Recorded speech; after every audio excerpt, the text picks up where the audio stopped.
ओम नमः शिवाय।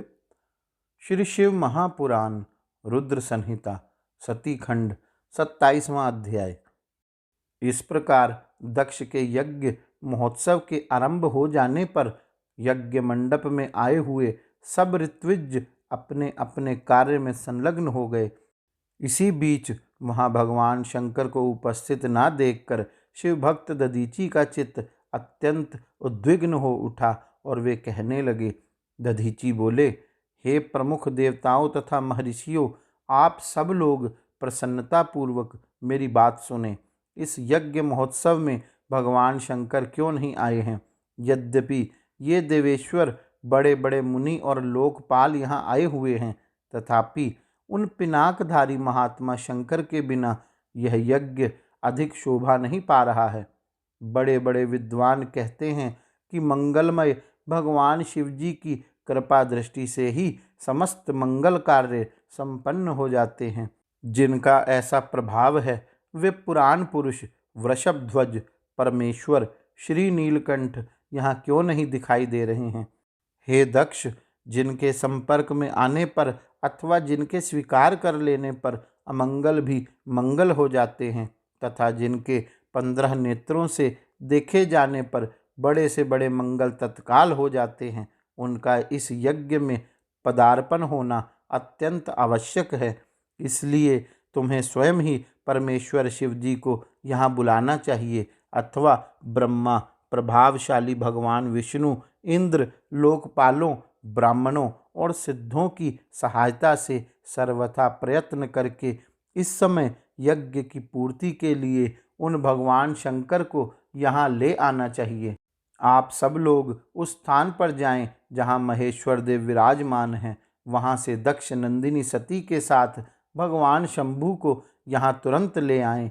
हे देवेश्वरों, जगदम्बा सहित उन परमात्मा शिव के यहाँ आ जाने से सब कुछ पवित्र हो जाएगा, जिनके स्मरण से तथा नाम लेने से सारा कार्य पुण्यमय बन जाता है। अतः पुनः प्रयत्न करके उन भगवान वृषभध्वज को यहाँ ले आना चाहिए। भगवान शंकर के यहाँ आने पर यह यज्ञ पवित्र हो जाएगा, अन्यथा यह अपूर्ण ही रह जाएगा। यह मैं सत्य कह रहा हूँ।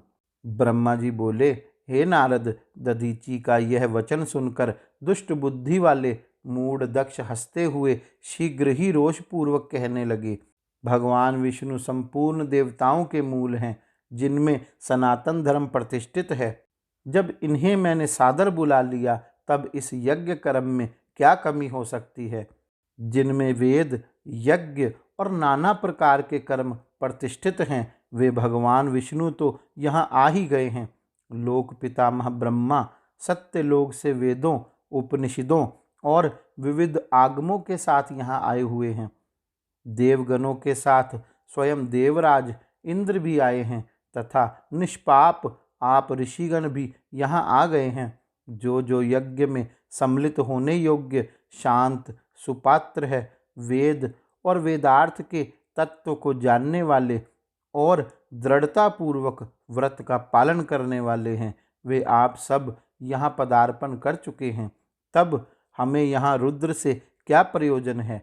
हे विप्र, मैंने ब्रह्मा जी के कहने से ही अपनी कन्या रुद्र को दी थी। हे विप्र, हर कुलीन नहीं है, उसके माता पिता नहीं हैं, वह भूतों, प्रेतों, पिशाचों का स्वामी अकेला रहता है और उसका अतिक्रमण करना दूसरे के लिए अत्यंत कठिन है। वह आत्म प्रशंसक, मूढ़, जड़, मौनी और ईर्ष्यालु है। वह इस यज्ञ कर्म के योग्य नहीं है, इसलिए मैंने उसको यहाँ नहीं बुलाया है। अतः दधीची, आप ऐसा पुनः कभी ना कहें। आप सभी लोग मिलकर मेरे महान यज्ञ को सफल बनाएं। ब्रह्मा जी बोले। दक्ष की यह बात सुनकर दधीची सभी देवताओं और मुनियों को सुनाते हुए सार युक्त वचन कहने लगे। दधीची बोले, हे दक्ष, उन भगवान शिव के बिना यह महान यज्ञ भी अयज्ञ है। निश्चय ही इस यज्ञ से तुम्हारा विनाश होगा। इस प्रकार कहकर दधीची दक्ष की यज्ञशाला से अकेले ही निकलकर अपने आश्रम को चल दिए। तदंतर जो मुख्य मुख्य शिव भक्त थे तथा उनके मत का अनुसरण करने वाले थे, वे भी दक्ष को शाप देकर तुरंत वहां से अपने आश्रमों को चले गए। मुनि दधीची तथा दूसरे ऋषियों के उस यज्ञ मंडप से निकल जाने पर दुष्ट बुद्धि तथा शिवद्रोही दक्ष मुस्कुराते हुए अन्य मुनियों से कहने लगे। दक्ष बोले, दधीची नामक वे शिवप्रिय ब्राह्मण चले गए और उन्हीं के समान जो दूसरे थे वे भी इस यज्ञ से चले गए। यह तो बड़ा अच्छा हुआ। मुझे सदा यही अभिष्ट है। हे देवेश, हे देवताओं और हे मुनियों, मैं सत्य कह रहा हूँ। जो नष्ट बुद्धि वाले मूर्ख, मिथ्या भाषण में रत, खल, वेद बहिष्कृत और दुराचारी हैं, उन लोगों को यज्ञ कर्म में त्याग देना चाहिए। आप सभी लोग वेदवाद में परायण रहने वाले हैं, अतः विष्णु आदि सब देवता और ब्राह्मण मेरे इस यज्ञ को शीघ्र सफल बनाएं। ब्रह्मा जी बोले। उसकी यह बात सुनकर शिव की माया से मोहित हुए समस्त देवता तथा ऋषि उस यज्ञ में देवताओं का पूजन करने लगे। हे मुनीश्वर, इस प्रकार मैंने उस यज्ञ को दधीची द्वारा प्रदत्त शाप का वर्णन कर दिया। अब यज्ञ के विध्वंस की घटना भी बता रहा हूँ, आदर पूर्वक सुनिए।